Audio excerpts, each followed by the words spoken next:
Hey guys, welcome back to my YouTube channel. In today's video, I'm going to be going over the Missouri Compromise of 1820. But before we get on to this video, make sure to subscribe, comment down below an interesting fact that you guys learn. Make sure to hit that notification bell so you guys get notified every single time I post a new video. And without further ado, let's get into this presentation. So throughout this presentation, I'm going to be answering these essential questions. First question is, what is the Missouri Compromise?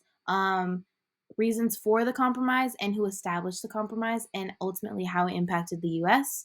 The second question I'm going to be answering is what amendment did Representative James Tolmage propose? And then lastly, I'm going to be going over how it brought morality of slavery to the forefront of American discourse. So first, what was the Missouri Compromise?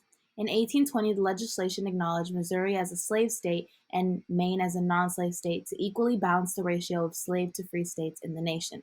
This compromise created an outlaw of slavery surpassing the 3630 latitude line of Louisiana Territory. And here we can see a visual representation of what it looked like around this time period. This is obviously a map of the United States, and the red highlights the slave states, primarily the southern states that still allowed slavery. And then the blue states are the ones that prohibited the enslavement of African Americans, and that was mainly up north.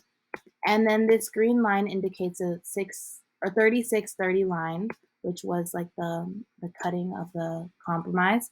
And then the star highlights Missouri, which you can obviously see was directly cut in half by the line, the Missouri Compromise line. And this ultimately created the dispute of the compromise. And then the political party breakdown by Senate in 1820. In this picture, you can see the visual representation of those who were slave owners in the Senate and those who weren't. And then the reasonings for the Missouri Compromise was first, the compromise was seen as a way to dispute and prevent disunion amongst the North and the South. They both gained advantages. The South won the satisfaction of Missouri as an unrestricted slave state, and the North won the concessions that Congress would forbid slavery in the remaining states. It allowed free land of all Western territories in the Missouri southern border, and it settled the disagreement between slavery within the U.S. And then significant people that played a role in the Missouri Compromise was Henry Clay. Henry Clay was a leading congressman in the Missouri Compromise, and as the Speaker of the House, he was one to propose the idea to allow Missouri to be a slave state, but still maintain Maine as a free state. And then President Monroe was obviously in office at the time, and he was the one who signed the Missouri Compromise, and he believed that the compromise would keep the Union unified. And then those who opposed the compromise was Thomas Jefferson. He strongly opposed the idea to keep slavery out of Missouri. He viewed the Missouri Compromise as a fire bell in the night that would eventually be one of the main leading causes to the Civil War. And then one of the biggest opposing groups that did not like the Missouri Compromise were the Southerners. And the Southerners in the U.S. feared that the compromise would lead to the North being dominant to slaveholders. They viewed it as limiting the ability to enslave African Americans above the cutoff, which they argued was a violation of their human rights.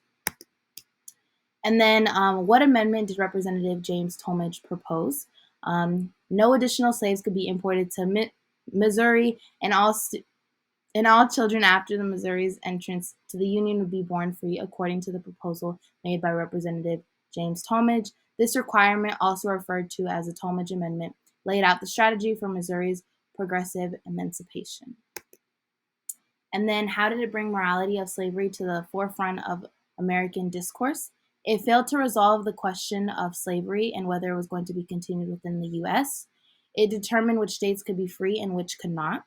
It also outlawed slavery beyond the 3630 line in the remainder of the Louisiana Purchase territory. And then 3 years after the compromise, the Dred Scott decision enforced that the Congress did not have the rights to prohibit slavery in their territories.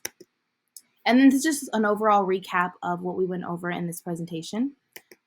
Obviously, one of the biggest recaps is the Missouri Compromise, an act that allowed the residents of the Missouri Territory to establish a state constitution and government, to admit the territory as a slave to the Union on an equal basis of the original states, and to outlaw slavery in specific areas.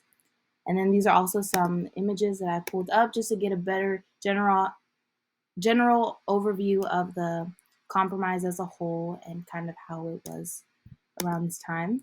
And then this concludes our presentation. Thank you guys so much for watching, and I hope that you guys learned something new. And thank you for watching.